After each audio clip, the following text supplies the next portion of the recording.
En amour, on dit que c'est quand quelqu'un n'est plus là qu'on prend soudain conscience de sa valeur. Dans cet hémicycle, c'est la même chose.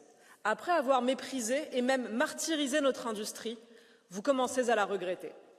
Transformer des métaux, fabriquer de l'acier, ce n'était plus très à la mode ici. Depuis des décennies, vous avez donc multiplié les normes pour rendre la sidérurgie un peu moins polluante et beaucoup plus coûteuse. Résultat, le continent qui a inventé la sidérurgie moderne ne représente plus que 8% de la production mondiale. La Chine produit désormais à elle seule 55% de l'acier mondial, en polluant beaucoup plus que nous ne le faisions. Les émissions globales sur la planète n'ont donc pas diminué, bien au contraire. Mais notre industrie, elle, l'a payé très cher. Et maintenant ? Maintenant, la Commission européenne est en pleine prise de conscience et nous propose aujourd'hui de doubler les droits de douane sur les importations d'acier chinois. Rappelons ceci. Le libre-échange et la compétition sont mutuellement profitables quand ils s'inscrivent dans un cadre loyal.